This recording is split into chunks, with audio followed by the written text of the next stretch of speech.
नमस्कार, आप जुड़े हुए हैं राजस्थान के सबसे बड़े Dainik Navjyoti digital news network से। कोटा में आज क्या कुछ हुआ, आप देखिए हमारे साथ। जी हां, समाचार वही जो आप देखना चाहे।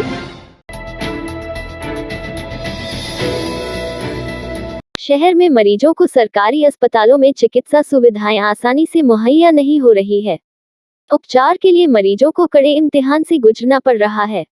मंगलवार को भी न्यू मेडिकल कॉलेज से संबद्ध अस्पतालों में सर्वर डाउन होने से मरीजों को उपचार नहीं मिला। एमबीएस में तो स्थिति ऐसी थी कि उपचार तो दूर की बात है, मरीज खड़े तक नहीं हो सकते थे, क्योंकि पर्ची काउंटर के बाहर एक साथ 1000 से अधिक मरीज खड़े होंगे। ये सभी मरीज पर्ची कटवाने के लिए खड़े थे। उपचार के लिए पर्ची की जरूरत होती है।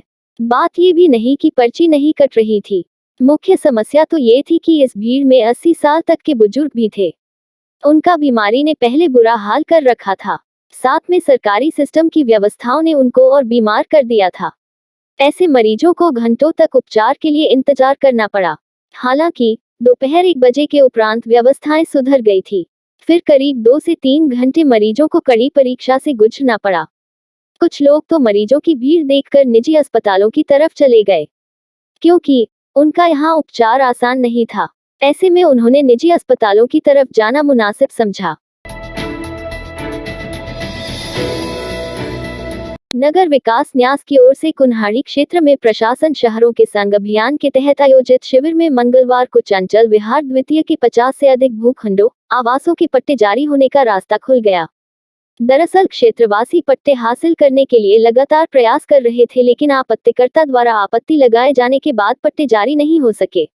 ऐसे में आज नगर विकास न्यास के उप सचिव चंदन दुबे ने चंचल विहार समिति एवं आपत्तिकर्ता की सुनवाई कर पट्टे बहाल करने का समाधान निकाला और नगर विकास न्यास के सचिव राजेश जोशी ने पट्टे जारी करने का अनुमोदन कर चंचल विहार क्षेत्रवासियों को बड़ी राहत पहुंचाई। चंचल विहार द्वितीय समिति के लोगों ने लंबे वक्त से लंबित पट्टे बहाल होने पर खुशी जाहिर की। वहीं नगर विकास न्यास द्वारा प्रशासन शहरों की ओर अभियान के तहत लगाए जा रहे हैं शिविरों को बड़ी राहत पहुंचाने वाले शिविर बताएं। न्यास के उप सचिव चंदन दुबे ने बताया कि चंचल विहार द्वितीय कॉलोनी कृषि भूमि पर बसी हुई है और 2015 में इसका लेआउट प्लान तैयार हो गया था, लेकिन आपत्तियों के चलते यहां पट्टे जारी नहीं किए जा रहे थे। ऐसे लोगों को कई समस्याओं का सामना करना पड़ रहा था। शिविर में उन समस्याओं का समाधान किया गया। 50 से अधिक लोगों को पट्टे जारी किए गए। वहीं चंचल व्यास द्वितीय विकास समिति के अध्यक्ष कमल किशोर अग्रवाल ने बताया कि प्रशासन शहरों के संग शिविर के दौरान उन्हें वह कॉलोनी के लोगों को राहत मिली है, उनके लिए तो असली दीपावली अब आई है। चंचल विहार द्वितीय कुन्हाड़ी में कृषि भूमि पर आवासीय योजना थी, जिसका 2015 में लेआउट पास हुआ था। उसके बाद उस लेआउट पर आपत्तियां आ गई और वो लेआउट लागू नहीं किया गया। उस आपत्तियों के निस्तारण में ही पत्रावली चल रही थी, जिस कारण से इनके जो प्लाटधारी हैं उनको पट्टे नहीं मिल पा रहे थे। उस शिविर के दौरान हम लोगों ने आपत्तिकर्ताओं को और प्लाटधारियों को, दोनों पक्षों को बुलाया और उनकी समझाइश करके उनके बयान वगैरह लेके और आपत्ति का निस्तारण प्रस्तावित किया। अनंतपुरा थाना क्षेत्र में मंगलवार को एक छात्र का बरड़ा बस्ती के पीछे सुनसान स्थान पर शव मिलने से सनसनी फैल गई है। पुलिस हत्या की आशंका से कार्रवाई कर रही है। सूचना पर कोटा सिटी एसपी डॉक्टर विकास पाठक, एएसपी प्रवीण जैन, वृत्ताधिकारी मुकुल शर्मा, थानाधिकारी पुष्पेंद्र सिंह झाझिया पुलिस जाब्ते के साथ मौके पर पहुंचे और शव को कब्जे में लिया। पुलिस ने मौके पर ही एफएसएल टीम व डॉग स्क्वायर टीम को बुलाया और साक्ष्य जुटाए गए। शव के पास मिले आधार कार्ड अन्य दस्तावेज से पहचान विनोबा भावे नगर के शिवपुरा निवासी राजकुमार शर्मा 17 पुत्र ओम प्रकाश शर्मा के रूप में हुई है। पुलिस ने परिजनों को मौके पर बुलाया। शव को देखते ही मृतक के परिजन बिलख पड़े।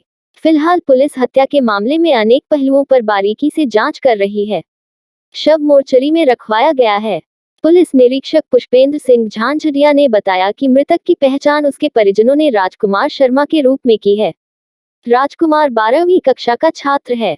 जिस स्थान पर शव मिला है वहां पर बाइक भी नहीं जा सकती है। घटनास्थल के आसपास शराब की बोतलों के ढक्कन टूटे मिले हैं। करीब 300-400 मीटर तक खून के धब्बे मिले हैं। संभवतः हत्या से पूर्व राजकुमार बचने के लिए इधर उधर भागा भी है। बचने के लिए संघर्ष किया है। राजकुमार के कूल्हे हाथ पर कट लगा हुआ है, खून निकला हुआ था। पिता ओम प्रकाश ने बताया कि राजकुमार परिवार में इकलौता था। वह नगर निगम कोटा में नौकरी करते हैं। रविवार को परिवार के साथ केशवराय पाटन घूमने गया था। रविवार को ही दोपहर 4:30 बजे घर से निकला था, इसके बाद वापस नहीं आया था। पिता ने बताया कि राजकुमार का मोबाइल बंद आ रहा था। परिवार के सदस्य उसे फोन करने का प्रयास कर रहे थे, लेकिन स्विच ऑफ ही आ रहा था। इससे चिंता बढ़ गई थी। उसके दोस्तों, रिश्तेदारों के यहाँ भी तलाश किया गया, लेकिन कोई सुराग हाथ नहीं लगा था। राजकुमार के लापता होने के बाद उसके रिश्तेदार भी रात 11 बजे तक रविवार को कोटा में रहे और तलाश में जुटे रहे थे। इसके बाद ओम प्रकाश शर्मा सोमवार को ड्यूटी पर चले गए। परिवार के सदस्यों ने महावीर नगर थाने में गुमशुदगी दर्ज करवाई गई थी। पिता ने बताया कि 1 महीने पूर्व पड़ोसी युवक का राजकुमार के हाथ से मोबाइल टूट गया था। इससे उनके बीच झगड़ा हुआ था। झगड़े में मृतक के शरीर पर नाखून की खरोंच के निशान आए थे। गुमशुदगी दर्ज कराने के बाद पड़ोसी व दोस्तों से भी राजकुमार के बारे में पूछा था। राज सनोफ ओम प्रकाश शर्मा है, जो केशवपुर कोटा का रहने वाला है। लगभग उम्र इसकी 17 साल है। दर्ज हासिल नहीं हुई है। बाकी स्टूडेंट है। अभी इसमें प्रथम दृष्टया अभी कुछ कहा नहीं जा सकता। इस बॉडी पे कट के निशान है, जैसे चाकू-नुमा कट के हैं, पीठ पे है, हाथ पे है। इस संबंध में गहनता से अनुसंधान किया जा रहा है। एफएसएल टीम, डॉग स्क्वाड, सारी जो हमारी साइंटिफिक एविडेंस की जो टीमें हैं, वो सभी इस पे काम कर रही हैं। शहर के अनंतपुरा थाना क्षेत्र के विनोबा भावे नगर इलाके में सुनसान जगह शव मिलने से हड़कंप मच गया। मृतक के शरीर पर 6-7 जगह चोट के निशान मिले हैं। सूचना पर पुलिस के आला अधिकारी मौके पर पहुंचे। एफएसएल व डॉग स्क्वाड को मौके पर बुलाया गया। शव के पास मिले आधार कार्ड व अन्य दस्तावेज से उसकी पहचान राजकुमार 17 निवासी केशवपुरा के रूप में हुई।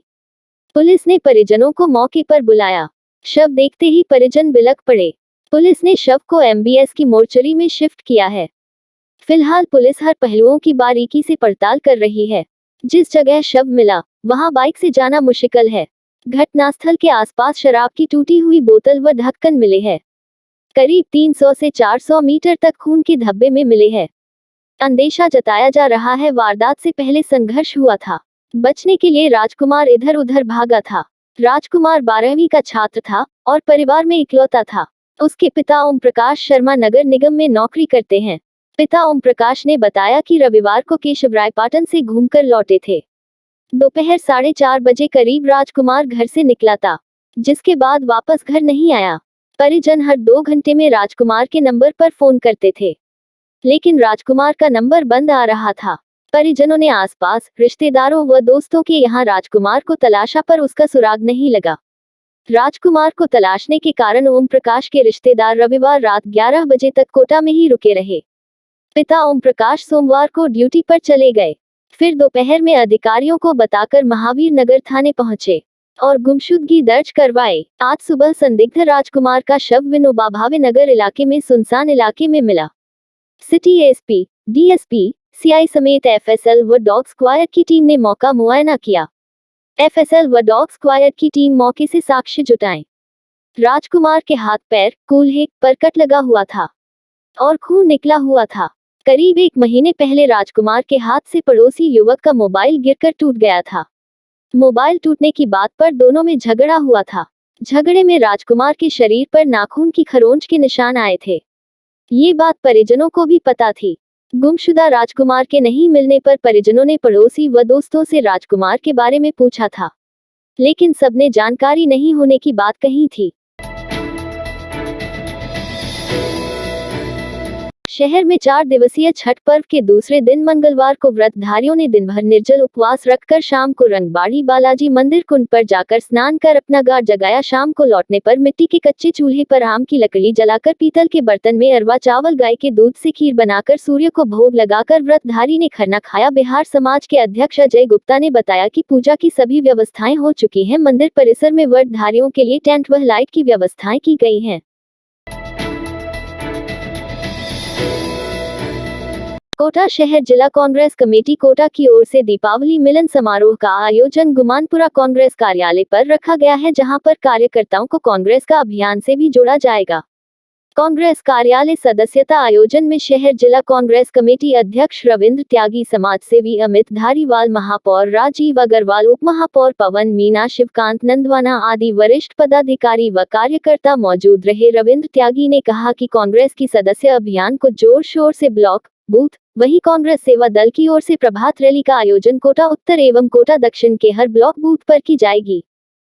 इस रात की सुबह नहीं होती जब तक हाथ में उसकी गर्माहट नहीं होती। चाय का प्याला, अखबार साथ पुराना है, मिट्टी से जोड़ता है। खबरों की खुशबू से सारा घर महकता है। हर रंग में ढला कहानियों से किस्सों तक ले जाता है बेरोक टोक। देश के हर हिस्से तक ये हकीकत का आईना है, ख्वाबों को सच करके दिखाता है। दैनिक नवज्योति, आपके लिए, आपके साथ।